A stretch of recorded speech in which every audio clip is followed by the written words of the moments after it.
मेरे साथ आचार्य डॉक्टर विक्रमादित्य जुड़ रहे हैं, धर्मगुरु हैं, श्री श्री 1008 अनंत विभूषित जगत गुरु दुर्गाचार्य साध्वी कंचन भवानी जी मेरे साथ हैं। इसके अलावा मेरे साथ पूर्व डीजीपी उत्तर प्रदेश के विक्रम सिंह साहब जुड़ रहे हैं, साथ ही मुमताज आलम जुड़ रहे हैं, इस्लामिक स्कॉलर हैं, और मोहम्मद उस्मान साहब जुड़ रहे हैं, मुस्लिम धर्मगुरु। आप सभी का बहुत स्वागत है। पहला सवाल मैं विक्रम सिंह साहब आपसे करना चाहता हूं। इतना बड़ा रैकेट बलरामपुर के बाद आगरा में मिल गया साहब, इसकी उम्मीद कर रहे थे क्या विक्रम सिंह साहब? आपने तो बहुत जमीनी स्तर से काम किया है, मैं जानता हूं, जब आप उत्तर प्रदेश के डीजीपी थे। बिल्कुल सही कहा आपने, मुझे पूरी उम्मीद है और अभी और निकल के आएंगे। ये सांप की बिल में जब आप हाथ डालते हैं तो ये नहीं है कि जो पहला आपके सामने कोबरा आ जाए तो आप सपने को खुश करें, क्योंकि दूसरा सांप नीचे बाम्बी में इंतजार कर रहा है। सांप और सांप का खानदान, जब आप बाम्बी, और ये एक बाम्बी की बात हो रही है, जब इंट्रोगेशन होता है तो एक सूत्र से 4, 4 से 16, 16 से 144 सूत्र मिलते हैं। मैं उम्मीद करता हूं कि इसको फॉलो करिए। ये कला है, पूछताछ एक कला है। पूछताछ के बाद उस फॉलो अप, और जो चीजें आप कहें, आपने जैसे कहा, एक दाऊद कनाडा भोपाल का रहने वाला, और उसने आयशा को 32 लाख रुपए दिए। सिर्फ एक सूत्र पे अगर आप काम कर ले, आप पीएचडी कर लेंगे, क्योंकि आपको मालूम है दाऊद का परिवार, ये 32 लाख इसको आईएसआई ने दिए, ये उसकी अपनी कमाई के थे, अपनी कमाई के हो गए। ये इम्पॉसिबल है कोई अपनी कमाई का 32 लाख इस तरीके से पे करेगा, और आयशा के खानदान का बैकग्राउंड, तो आप समझ सकते हैं कि कितना बड़ा काम है। और अभी और निकलेंगे, लेकिन इसको कहते हैं, फौज में एक कहावत है कि to cut the head of the cobra, cobra का सर अगर नहीं काटोगे तो ये दोबारा पुनर्जीवित होगा, डसने के लिए तैयार है। ये संदेश उन तक पहुंच गया होगा जो बड़ी कार्रवाई करने के लिए तैयार बैठे हैं और जो कार्रवाई कर रहे हैं। विक्रमादित्य जी, आपको नहीं लग रहा है कि ये तो बहुत बड़े पैमाने पर हो रहा था, और आपको उम्मीद थी क्या ऐसा होगा? देखिए, लगातार अभी कोई पहला केस ये नहीं है, लगातार इसके ऊपर बहुत सारे कार्य चल रहे हैं, और समय समय पर पुलिस ने सरकार को इस बारे में अवगत कराया हो। माननीय विक्रम सिंह जी हमारे समक्ष है इस कार्यक्रम में, और साथ साथ आपको याद होगा जाकिर नाइक के टाइम पर वहां के कमिश्नर साहब ने पूरी रिपोर्ट बना दी, पूना के अंदर पूरी रिपोर्ट बना के दी। ऐसे जघन्य पाप लगातार इस देश में लगातार चलते रहे और सरकार ने उपेक्षा की, और उसके प्रकार से इतना विभत्स कार्य किया गया। सोचो, लड़कियों की जिंदगी बर्बाद की गई, और यहाँ बैठे हुए मौलाना जो भारत के अंदर है वो उनको हौसला अफजाई करते रहे, पैसे मांगते रहे, और तो और जिहाद के नाम पर बदलाते रहे।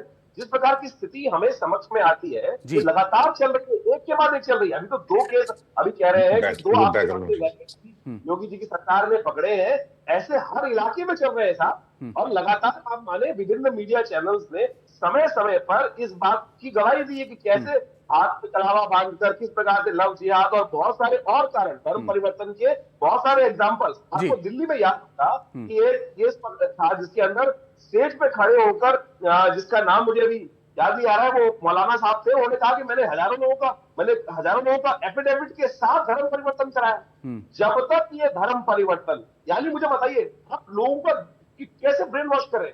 अभी आपने एक फिल्म का नाम दिया था केरला फाइल्स का। केरला फाइल्स के अंदर कैसे उस जघन्य पाप को कलई बाय कलई खोल के दिखाया गया था। कैसे बच्चों का, अभी आपकी एक जैसे वीडियो में आपने दिखाया कि कैसे उस लड़की बोल रही थी कि हमको बताया, देखो हिंदू धर्म कितना गंदा है, कितना क्या स्थिति है, सोचे क्या।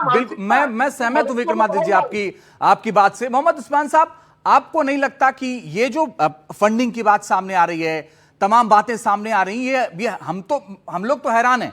आपको क्या लगा जब अभी पहली बार पता चला आपको? तो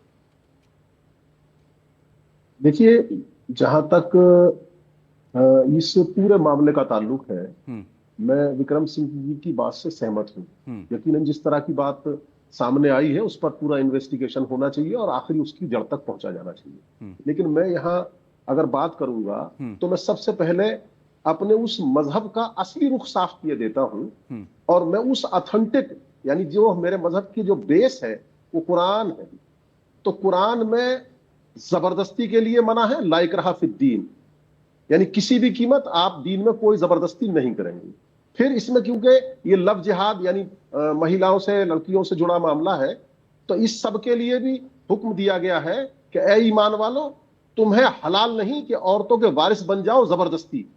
अब बात इसमें जुड़ी है लालच की और इस सब चीज की, तो उसके लिए भी कुरान में हुक्म दिया गया है। और अगर कि उसमें हर तरह से इसकी जो है मनाही की गई है। और एक और चीज, जब ईमान की बात अगर की जाती है तो ईमान में भी हमारी जिम्मेदारी केवल एक पैगाम पहुंचाना भर है, जी। इसके लिए हुक्म है, लेकिन ये नहीं है कि आप उनको कन्वर्ट करेंगे, क्योंकि खुदा खुद कुरान में हुक्म फरमाता है कि अगर तुम्हारा रब चाहता तो जमीन में जितने हैं उन सबको ईमान में ले आता, वो सब लोग ईमान ले आते, लेकिन तुम उनसे जबरदस्ती नहीं करोगे। तो लालच के लिए भी जबरदस्ती की मना है, औरत का वारिस बनने के लिए भी जबरदस्ती की मना है, इसके अलावा भी मेरा जो है इस्लाम जबरदस्ती के लिए मना करता है। और एक और चीज, जब तक निकाह न हो तब तक गैर महरम है, तो गैर औरत के साथ किसी को भी मिलने की इजाजत, उससे बात करने की इजाजत मेरे इस्लाम में नहीं है। ऐसे में ये तमाम लोग, चाहे वो छांगुर बाबा नाम का करके बन जाए, किसी और को कुरैशी करके बन जाए, कोई और करके बन जाए, तो अगर वो सब करते हैं तो बस आधा मिनट, तो उनका अपना ये अमल उस इस्लाम के खिलाफ है। तो ऐसे में उसका वो व्यक्तिगत अमल है। नहीं, लेकिन मेरा सवाल इससे बहुत आगे का है कि आप लोग भी मैं ये उम्मीद कर रहा था कि आप लोग भी कम से कम ऐसे लोगों को जब सामने आ गए हैं तो जागरूक करने के लिए आप लोगों को आगे आना चाहिए। आप कुछ बोलना चाह रही हैं कंचन भवानी जी? जी, मैं ये कहना चाह रही हूँ, ये कह रहे हमारे कुरान में नहीं लिखा है, मैंने कुरान पढ़ा है, कुरान में गैर मजहब को आप धर्म परिवर्तन कराइए, गैर मजहब के लोगों को मार दीजिए, आपको जन्नत मिलेगी, वहाँ ऊँट की परी मिलेगी। ये तो कुरान में लिखा नहीं है, उनको पूछो, कुरान में पढ़ी हुई हो, ये सफाई क्यों? बताइए उस्मान साहब, मैंने तो पढ़ा नहीं, इसलिए मुझे जानकारी नहीं है। देखिए, मैंने जो 4 हवाले दिए हैं, मैं चारों का वर्ष के साथ, आयत के साथ हवाला देता हूं। इनका अगर कहीं कुछ पता चला तो ये अपना उस हवाले को प्रस्तुत कर दे। मेरे में कहीं ऐसा नहीं है, मेरे मुताबिक कुरान में ऐसा कहीं नहीं है। मैं विक्रम सिंह साहब आपके पास आ रहा हूं, मैं आपके पास आ रहा हूं क्योंकि आपकी बात बहुत महत्वपूर्ण है और आपकी हर एक बात बहुत केस में महत्वपूर्ण है। लेकिन आपको यह जानना चाहिए कि आगरा की जो 2 लड़कियां हैं जिन्होंने धर्म परिवर्तन किया, अपना नाम अमीना और जोया रख लिया, क्या हुआ था उस केस में? हमारे सहयोगी पंकज झा उनके घर पहुंचे, पीड़ित परिवार के माता पिता से बात की, सुनिए उन्होंने कैमरे पर क्या कहा। आगरा की पुलिस ने अवैध धर्मांतरण के एक बड़े नेटवर्क का खुलासा किया है। उस कहानी की शुरुआत 2 सगी बहनों की गुमशुदगी से हुई थी और उन्हीं के माता पिता यानी अनिल भाटिया और सुनीता भाटिया जी हमारे साथ हैं। 2 बच्चियां गायब हुई, वो कोलकाता पहुंची दिल्ली होते हुए और वहीं से पूरे कहानी की शुरुआत हुई और देखते देखते इस पूरे नेटवर्क के तार आगरा से होते हुए विदेश तक यानी इंटरनेशनल हो गया। लेकिन कहानी कैसे शुरू हुई, क्या कैसे हुआ, हम अनिल जी से बात करते हैं। अनिल जी, कैसे हुआ कि अचानक आपकी 2 बेटियां थीं और फिर बेटियां गायब हो गईं, फिर किसी उसमें धर्मांतरण के मामले में फंस गईं, फिर दोनों ने अपना नाम पहचान सब कुछ बदल लिया? सर, घटना ये 2021 की है। हमारी बड़ी बेटी जो एमफिल करने के बाद पीएचडी की तैयारी कर रही थी, उसके लिए कोचिंग लेने के लिए खंडारी जाती थी। वहाँ पर ही लाइफ साइंस इंस्टीट्यूट के अंदर, लाइफ साइंस खंडारी के इंस्टीट्यूट के अंदर कुछ मुस्लिम युवतियाँ जो कश्मीर से पढ़ने आती थी, वो भी उसके साथ पीएचडी की कोचिंग लेने लगी। धीरे धीरे इन कोचिंग में उनकी दोस्ती बन गई। दोस्ती बनने के बाद वो उसके साथ लगातार जुड़ी रही। इस दौरान वो 2021 के अंदर उसके बहकावे में आकर कश्मीर जाने के लिए तैयार हो गई और वो बिना बताए कश्मीर चली गई। कश्मीर जाने गई ही थी कि रास्ते में ही हमने उनकी बरामदगी कराई। उधमपुर थाने से उनको बरामद करके घर ले आए दूसरे दिन ही। लेकिन हमने सबसे बड़ी गलती ये करी कि हमने उसके खिलाफ कार्रवाई, साइमा थी उसके खिलाफ कार्रवाई नहीं करी। कि चलो, हमने कहा हमारी बेटी घर वापस आ गई, सुरक्षित आ गई, चलो हमें इससे ज़्यादा क्या चाहिए, हम इसको और समझाएंगे, करेंगे, सही नॉर्मल हो जाएगी। लेकिन वो उसके साथ उसकी छोटी बहन साथ सोती थी, उसका पूरी तरह से उसका दिमाग पूरा क्लियर नहीं हुआ था। तो आप जो कह रहे हैं बड़ी बेटी गई थी कश्मीर, जो आप आयशा का जिक्र कर रहे हैं, जो कश्मीरी लड़की थी, साइमा, सॉरी, छोटी बेटी तो नहीं गई थी ना? छोटी बेटी 14 साल की थी सर। वो उसको लगा कि मेरी बड़ी बहन गई है, तो उसका कारण क्या है? इस्लाम में क्या चीज़ है कि वो उसके इन्फ्लुएंस में आकर के चली गई, ऐसा तो उसने इसके बारे में यूट्यूब पर उसने भी कुछ सर्च किया उस दौरान। तो बाकी कुछ उस बड़ी वाली ने इन्फ्लुएंस कर दिया और बाकी कुछ यूट्यूब से उसने। आंटी, आप तो माँ हैं, तो आपको कभी इस बात का नहीं लगा कि जैसे जैसे पहले बड़ी बेटी फिर छोटी बेटी दोनों कैसे, मतलब क्या ऐसा वजह हुआ कि वो आपके साथ नहीं रह करके इस्लाम धर्म और फिर चली भी गई? ऐसे कैसे चेंजेस क्या हुआ? सर पहले तो ये बिल्कुल ठीक थी, जब से साइमा के टच में आई तो वैसे इसको शुरू से ही स्कूल में, कॉलेज में और कर्नल ब्राइटलैंड में भी इसने जॉब करी है और सेंट क्लियर्स यूनिट 2 में भी जॉब करी है। तो वहाँ इसको सब कश्मीरी तो सब इस्लामी मुस्लिम तो सब होते ही हैं, तो वहाँ भी थी, तब ऐसा कुछ नहीं हुआ। लेकिन ये कश्मीर की लड़की ने नेट की कोचिंग में ऐसा क्या कर दिया वो नहीं पता चला। उन्होंने बुर्का पहनने लगी हैं? सर यहाँ नहीं, वहाँ कलकत्ता में ही पहना है, यहाँ तो आते ही पुलिस ने उतरवा दिया इनका बुर्का। बस वहाँ जो इन्होंने करा है वो नहीं पता। एक बार बताइए, आप चूंकि पिता हैं, जब वो गई थी और अब जब लौट के आई है, पूरा चेंज है उसका मानसिक तौर पे, बात करने का, व्यवहार करने का सारा तरीका पूरा बिल्कुल? बिल्कुल। अभी तो शुरू बहुत ज़्यादा 3 महीने से ऊपर हो गए, तो 3 महीने के अंदर काफ़ी 3 महीने से ऊपर हो गए तो काफ़ी उसके अंदर इस्लाम के प्रति ज़्यादा आ गया है। लेकिन अब धीरे धीरे ही उसका काउंसलिंग वगैरह उसकी करेंगे या कुछ करवा रहे हैं, उसका फ़र्क पड़ रहा है सर। आने वाले टाइम में हम उम्मीद करते हैं कि वो अपने धर्म के प्रति वफादार नहीं। हिंदू धर्म खराब है, इस्लाम अच्छा है, ये सब बताती है वो? हाँ जी, वो ये सब कहती है। क्या कहती है? ये कहती है कि इस्लाम ज़्यादा अच्छा है। हिंदुओं में तो कोई किसी भगवान को मान रहा है, कोई किसी भगवान को पूजा होती है, लेकिन इस्लाम में तो एक अल्लाह को ही मानते हैं बस, इसलिए मुझे अच्छा लगता है। तो मैंने कहा आप भी एक ही मान लो, आर्य समाज को, सनातन धर्म को मान लो आप भी, उसमें भी एक ही धर्म है, उसमें कोई मूर्ति पूजा नहीं होती है। लेकिन सर बहुत बुरी तरह से ब्रेन वॉश करते हैं ये लोग। सर मेरे बच्चे बहुत अच्छे थे, बहुत अच्छे थे, इन्होंने मेरे बच्चों की ज़िंदगी खराब कर दी है सर, मुसलमानों ने।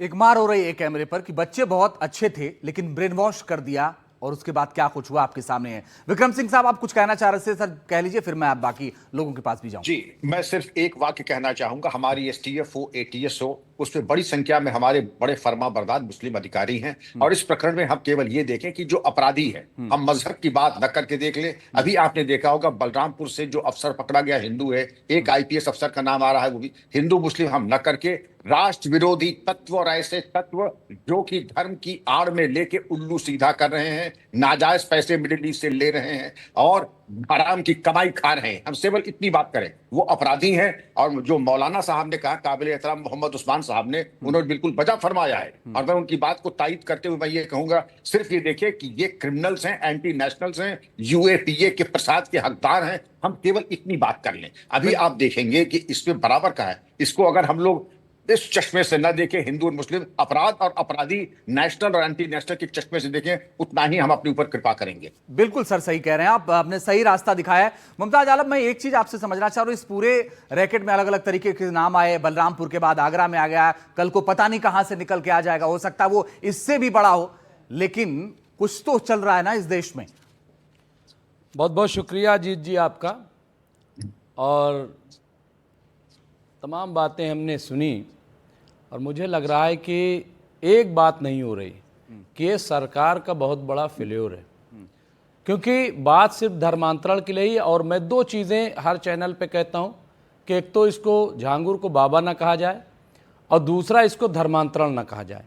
देखिए, हमारे संविधान में भी धर्म परिवर्तन की इजाज़त है, उसमें कोई रोक नहीं है। अवैध धर्म जो है परिवर्तन नहीं हो सकता है अगर कोई अवैध तरीके से करता है, और अवैध की इजाज़त इस्लाम नहीं देता, जैसे उन्होंने बताया। और एक आयत और मैं पढ़ देता हूँ, गुरु माँ बैठी हुई हैं कि लकुम दीनकुम वली दीन, हमारा दीन हमारे साथ, आपका दीन आपके साथ।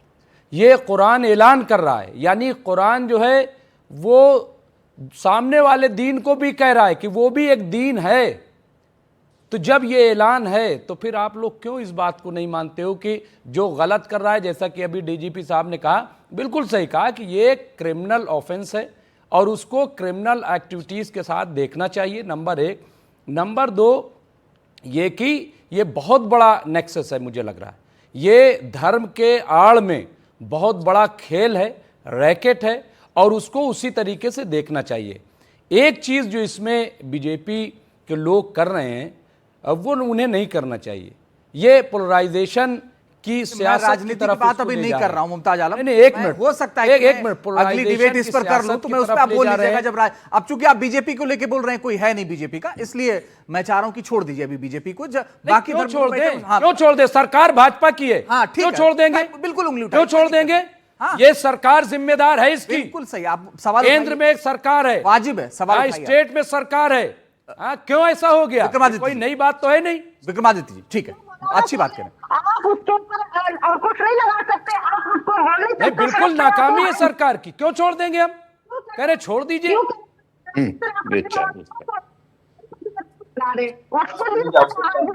ये धर्म परिवर्तन और आप हो रहा लोग क्यों नहीं सिखाते अपने बच्चों को?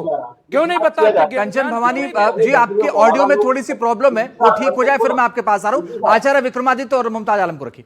जी बोलिए आचार्य विक्रमादित्य जी। करना पड़ेगा। कुछ गलतियां हैं, कुछ गलतियां हो रही हैं, बहुत बड़ी गलतियां हो रही है, लगातार हो रही है। कैसे ब्रेन वॉश किया जा रहा है, आप कैसे क्या कर लोग- रहे हो? आप अपने लोगों का ब्रेन वॉश क्यों नहीं करते हो? कौन कर रहा क्यों है? नहीं कर रहे हम हो? बिल्कुल- सिर्फ टीवी पे हम तो बयान कुछ दोगे काम क्या? करते हैं। हाँ? भाई, हम तो कुछ सिर्फ काम इधर नहीं उधर करते। राजनीति करोगे क्या? अरे आप- धर्म का आप काम चले क्यों नहीं नहीं करते हो आप लोग? क्यों नहीं अपने बच्चों को सिखाते हो धर्म? क्यों अभी 10 बच्चों से पूछा जाए तो चौपाई नहीं 4 बता पाएंगे रामायण की? क्यों नहीं सिखाते हो? दूसरों पे इल्जाम लगाने से पहले, दूसरों पे कमियां तलाश करने से पहले अपने अंदर कमियां देखो ना। क्यों वो लड़कियां कह रही है कि इस्लाम अच्छा है, आपने क्यों नहीं सिखाया उन्हें? क्यों नहीं बताया आपने? मेरे बच्चे भारतीय विद्या भवन में पढ़ते हैं, मुझे कॉन्फिडेंस है। मैं बताता हूँ कुरान में क्या लिखा है, सुनो, कान खोल के सुनो। अभी हम कान खोल के सुने हुए हैं, लेकिन दूसरे पे इल्जाम लगाने से पहले अपने गरिमान में झांक के देखो कि कमी कहां पे। असत जो सत्य को छुपा के बैठ जाते हो, मैं सुनो क्या लिखा हुआ है। हम छुपाते ही नहीं, हम तो गलत को गलत कह रहे हैं। बताता हूँ कहाँ क्या लिखा हुआ है। तुम्हारा आयत में किसी पढ़ोगे, समझोगे, समझना चाहते हो। ये कहां से ले आए हो? कौन सा कुरान लाए हो? नकली भी चल रही, पता है कि नहीं आपको? माफ करिए, मैं चर्चा इस पर नहीं कर रहा हूं कि आप लोग लड़ लें, क्या हो जाए। चर्चा बहुत गंभीर है, आप सभी हमारे साथ बने रहिए, आप सभी बने रहिए, मैं लौटूंगा आपके पास। लेकिन बड़ी और अहम बात यह है कि अभी तो जो हमने आपको बताया ये सिर्फ छोटी सी झांकी है, आगे एक के बाद एक और जानकारी आपको देने जा रहे हैं। तो जलालुद्दीन उर्फ मौलाना छांगुर इस वक्त सलाखों के पीछे है। यूपी एटीएस, एसटीएफ के साथ साथ ईडी छांगुर के हर राज को बेपर्दा करने में जुटी हुई है। रोज नए नए खुलासे हो रहे हैं, करोड़ों की संपत्ति के सबूत सामने आ रहे हैं। एनडीटीवी के रिपोर्टर योगेंद्र तिवारी और रणबीर सिंह ग्राउंड जीरो से लगातार इस केस का हर अपडेट आप तक पहुंचा रहे हैं। आज भी कई चौंकाने वाली डिटेल्स सामने आई हैं, एक एक करके आपको बता दें। पता चला है कि छांगुर उसके अपने गुर्गों के नाम पर विदेशों में बैंक अकाउंट, आप ये समझिए कि उसने अपने गुर्गों के नाम पर विदेशों में बैंक अकाउंट खोल रखे हैं और विदेशी बैंकों में पैसा जमा है। नीतू उर्फ नसरीन के नाम पर स्विट्जरलैंड में बैंक अकाउंट है। सोचिए, छांगुर बलरामपुर में रहता है और स्विट्जरलैंड में उसके करीबियों के अकाउंट हैं। शारजहां, यूएई, दुबई का पैसा वो स्विट्जरलैंड में भेजता है, यानी स्विस बैंक में भेजता है। आप ये सोचिए क्या चल रहा है। करीबियों के नाम पर शेल कंपनियां खोली और इन्हीं के नाम पर उसने बैंक अकाउंट भी बनाया। शेल कंपनियां चल रही हैं, बैंक अकाउंट हैं, इन्हीं खातों के जरिए उसने करोड़ों रुपए स्विट्जरलैंड में भी भेजे हैं। और ये जानकारी एक एक कर सामने आ रही है। छांगुर की बेनामी संपत्ति कितनी है, इसकी जांच में अभी भी ईडी की टीम लगी हुई है। तो बड़ी और अहम बात यह है कि स्विट्जरलैंड से जुड़े दस्तावेजों की डिटेल्स जो हैं वो एजेंसियों को मिल गई हैं, एजेंसियां आगे की कार्रवाई कर रही हैं। लेकिन बड़ी बात यह है कि अभी और कितना पैसा इसके पास है, ये जानना एजेंसियों के लिए बहुत जरूरी है। पैसा कहां से आता था ये तो सरकार को, एजेंसियों को पता है, लेकिन ये पैसा किन किन लोगों को दिया गया, इस पैसे का इस्तेमाल कैसे हुआ, ये आपको जानना चाहिए।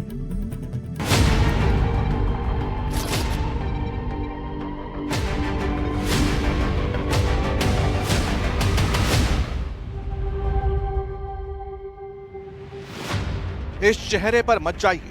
चेहरे के पीछे की जो शख्सियत है उसे लेकर यूपी की कई एजेंसियों के होश उड़े हुए हैं।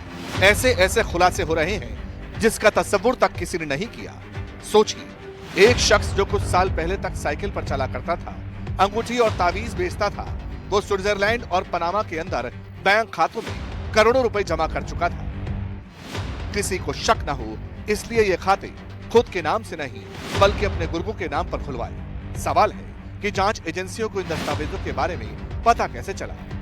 इस सीक्वेंस को ध्यान से समझिए। दरअसल ईडी की टीम 17 जुलाई को छापेमारी के लिए बलरामपुर के उतरौला में बाबा ताजुद्दीन बुटीक पर पहुंची। पूछताछ में पता चला कि इस 3 मंजिला दुकान को छांगुर और उसका बेटा महबूब चलाया करते थे। चूंकि दोनों एटीएस की गिरफ्त में हैं, इसलिए पिछले कुछ दिनों से दुकान बंद रही। अधिकारियों ने आसपास के लोगों से दुकान में काम करने वालों के बारे में पूछताछ की तो पता चला कि यहाँ कोई कर्मचारी नहीं था। इसके बाद सर्च की अनुमति के पेपर्स के आधार पर दुकान का ताला तोड़कर पड़ताल की गई। इस दौरान जो दस्तावेज दुकान से बरामद हुए, उन्होंने ईडी की टीम के होश उड़ा दिए। एनडीटीवी को इस रेड की एक्सक्लूसिव जानकारी मिली है। पता चला कि दस्तावेजों में छांगुर और नसीर वाडीलाल के बीच 2017 का एक एमओयू बरामद हुआ। नीतू और नवीन के धर्मांतरण के दस्तावेज भी मिले। रिपब्लिक ऑफ पनामा में रजिस्टर्ड मेसर्स लोगोस मरीन नाम की कंपनी से नवीन रोहरा के बीच करार के दस्तावेज मिले। भवन निर्माण के लिए नीतू और मेसर्स एजी कंस्ट्रक्शन के बीच करार के पेपर थी। मेसर्स एजी कंस्ट्रक्शन और नीतू के बीच विवाद से जुड़े कुछ कानूनी दस्तावेज भी बरामद किए गए। एनफोर्समेंट डायरेक्टरेट की टीम ने इस मामले में जब पड़ताल शुरू की, उसके बाद 12 ठिकानों में उत्तर प्रदेश में और 2 ठिकानों में महाराष्ट्र पर रेड डाली गई। और इस रेड में यूपी में जो उसके ठिकाने थे, वहां से बहुत सारे दस्तावेज बरामद किए गए। और उन दस्तावेजों के आधार पर यह खंगाला जा रहा है कि आखिर कौन कौन ऐसे लोग हैं जो छांगुर को फंड दिया करते थे, कौन कौन ऐसे लोग हैं जो इस पूरे गैंग के पीछे हैं, कौन कौन वो लोग हैं जिन लोगों को एजेंट के तौर पर छांगुर और उसके सहयोगी पेमेंट करते थे धर्मांतरण कराने का। तो ये कई सवाल हैं जिन सवालों का जवाब ढूंढने के लिए यूपी पुलिस के अलावा एसटीएफ, एटीएस और ईडी ये सब तलाश कर रही हैं। तो जांच का जो एंगल है उसमें एक है धर्मांतरण, कि आखिर कितने लोगों का धर्मांतरण कराया गया, कितने पैसे खर्च किए गए। दूसरा मामला है ज़मीन का, जिसमें कितनी ज़मीनें खरीदी गई, कितनी ज़मीनें बेची गई, कितनी उससे आय कमाई गई है। और तीसरा मामला है देश विरोधी गतिविधियों का। एजेंसियों को अभी तक छांगुर के धर्मांतरण वाली किताब के बारे में पता था, लेकिन दुकान के अंदर से छांगुर की बेनामी दुनिया का छिपा हुआ पूरा साम्राज्य बेपर्दा होने लगा। पता यह भी चला कि छांगुर के गुर्गे के नाम पर यूनाइटेड मरीन्स का 2012, 2018 और 2020 का फाइनेंशियल स्टेटमेंट मौजूद था। यूनाइटेड मरीन्स की कंपनी प्रोफाइल से जुड़े दस्तावेज, स्टेट बैंक के स्टेटमेंट्स, छांगुर का यूएई में एंट्री परमिट, रासल खमैया के मेसर्स आरए के इन्वेस्टमेंट के दस्तावेज, स्विट्जरलैंड के ज्यूरिख के हबीब बैंक के दस्तावेज, कई कंपनियों का master data, messrs Krishna international को मिले फंड से जुड़े दस्तावेज, मेसर्स साध्वी एंटरप्राइजेस को छांगुर को सौंपने का पावर ऑफ अटर्नी, इस तरह के दस्तावेज बरामद किए गए।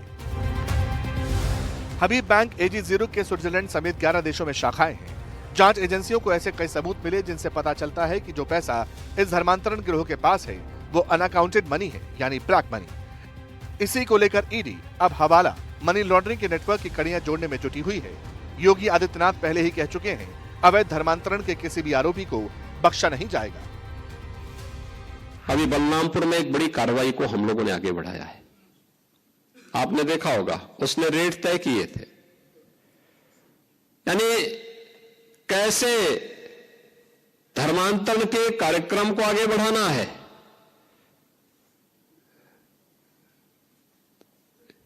हिंदुओं में, ब्राह्मण में, क्षत्रिय में, सिखों में,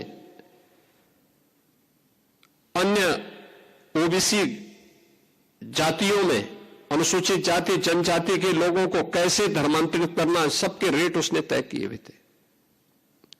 विदेशों से उसमें धनराशि आ रही थी। आप सोचिए, 100 करोड़ से अधिक का ट्रांजैक्शन अब तक उसके 40 खातों में प्राप्त हुआ है।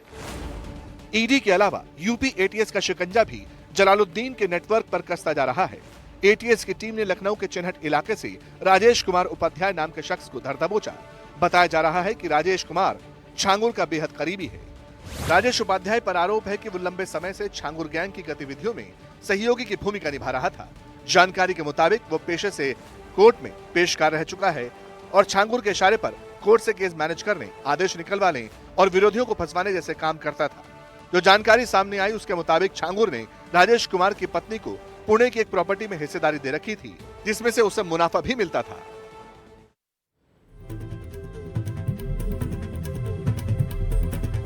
तो बड़ी बात यह है कि आपने देखा कि एक राजेश उपाध्याय गिरफ्तार हुआ। अभी कितने राजेश होंगे जो गिरफ्तार होंगे? हमारे साथ तमाम खास मेहमान बने हुए हैं जिनसे हम चर्चा करेंगे, लेकिन इस बीच हमारे साथ पीड़ित के जो पिता हैं वो जुड़ गए हैं।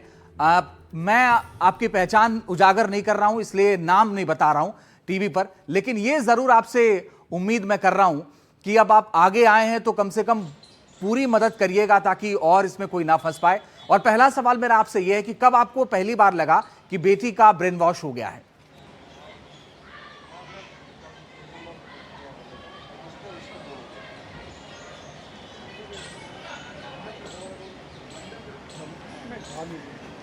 सर, आपको आवाज मिल रही है?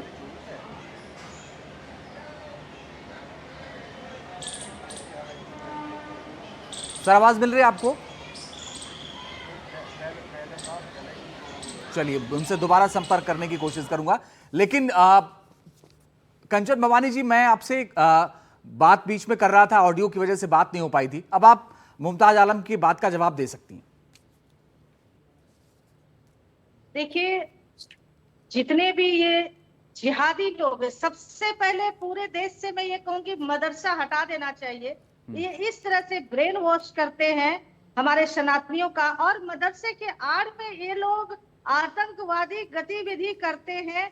बच्चों को वो शिक्षा देते हैं कि नॉन मुस्लिम को मारोगे तो तुम्हें जन्नत मिलेगी, तुम नॉन मुस्लिम लड़कियों से शादी करोगे तो तुम्हें जन्नत मिलेगी। ये सब क्या है? ऐसी शिक्षा जिस जगह दी जाती है मदरसे में, वो मदरसे के ऊपर बैन होना चाहिए। उस्मान जी यही तो कह रहे हैं कि जो बताया जाता है वो गलत बताया जाता है। पूरा कुरान पढ़ी हूँ। कुरान में ऐसी चीजें लिखी हैं जो चलिए, मैं कंचन भवानी जी, मैं माफी के साथ आप बने रहिएगा। मैं लौट रहा हूं। पीड़ित के पिता मेरे साथ जुड़ गए हैं। मैं आपकी पहचान उजागर नहीं कर रहा हूं और आपका नाम भी नहीं ले रहा हूं, लेकिन मैं इतना जरूर आपसे उम्मीद कर रहा हूं कि आप पूरी मदद करिएगा कानून की, ताकि और कोई इस चक्कर में ना फंसे। पहला सवाल मेरा आपसे यह है कि पहली बार कब आपको लगा कि ब्रेन वॉश हो गया है बेटी का? सर, पहली बार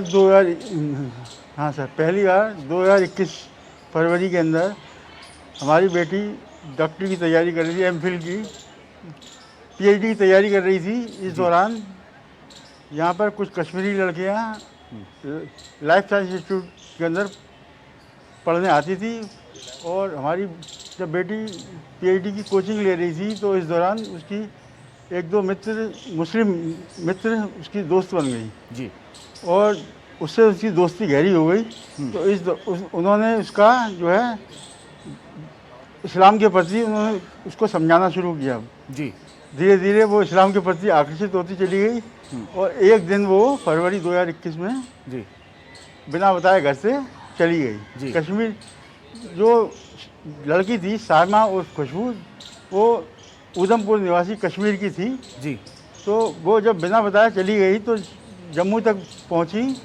तो जम्मू पहुंचने के बाद जम्मू में उसकी एक बहन रहती थी, मेरिड बहन रहती थी। तो उसने उसके यहाँ ठहराया, उसके यहाँ 2-3 घंटे खाना वाना खिला करके उसको, जब उसको कश्मीर ले आने के लिए तैयारी कर ली उसने पूरी जी। क्योंकि उसको हमारा प्रेशर था, उसका पुलिस की फोर्स, वो पुलिस के नंबर से हमने उसके मोबाइल नंबर से हमने वहाँ पे अपनी अप्रोच से तैयारी कर ली थी। उसका चश्मा वगैरह करा दिए थे, फोटो के जी, फोटो और अपनी बेटी का फोटो, आधार कार्ड की फोटो और फोटो लगवा करके। तो इस दौरान एक अचानक ही कुदरत का करिश्मा हुआ कि जो 10 किलोमीटर ही आगे चली थी उधमपुर थाने के पास, वो लैंड स्लाइडिंग हुई। लैंड स्लाइडिंग के दौरान ट्रैफिक रुक गया, हेल्डअप हो गया। चेकिंग के दौरान वो लड़की सायमा और हमारी बेटी अरेस्ट हो गई, पकड़ ली गई मतलब, और उनको पुलिस कस्टडी में एक दिन नाइट में रखा गया। जब वो अरेस्ट हो गई तो उसके बाद हमने उसकी खाली गुमशुदगी की रिपोर्ट कराई थी, एफआईआर नहीं कराई थी। दूसरा ही दिन था। तो हमारा सौभाग्य था कि वो हमें मिल गई, और हमने अपनी बड़ी बेटी को अपने यहाँ आगरा आके ले आए जी। लेकिन हमसे ये बड़ी भूल ये हो गई कि हमें हमारी बेटी मिल गई तो हमने सोचा सब चीज़ ठीक है, चलो अब कोई बात नहीं। हमने उनसे बड़ी भूल ये हो गई कि हमने उसके खिलाफ कोई एक्शन नहीं लिया। जो जिसने उसको उकसाया था इस्लाम के, वो सिखाए थे कैसे। आप ये कह रहे हैं कि आपसे गलती हो गई कि आपने उसके खिलाफ कोई एक्शन नहीं लिया, कहीं शिकायत नहीं की, किसी को बताया नहीं। हाँ, मतलब शिकायत तो थी उसके खिलाफ जी, लेकिन वो उसके बाद एक्शन नहीं लिया। अच्छा, दूसरी बेटी कलमा पढ़वाया। जो दूसरी बच्ची है उसको वो कब साथ लेके चली गई थी, कौन से साल में?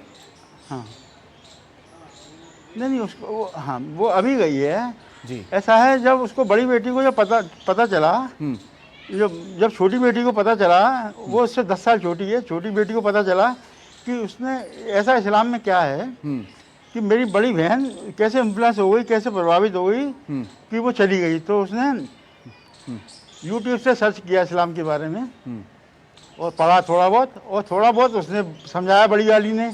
दोनों एक ही साथ सोती थी, एक ही बेड पे सोती थी, एक साथ। मैं समझ गया। मैं तो ये देख रहा था कि फोन भी घर पर छोड़ के चली गई थी ताकि आप कोई संपर्क ना कर पाए। सर बने रहिएगा, हम लौटेंगे आपके पास। तमाम खास मेहमान भी हमारे साथ बने हुए हैं। ये बड़ी कवरेज लगातार जारी है। एक छोटा सा ब्रेक ले रहे हैं लेकिन फौरन लौटेंगे।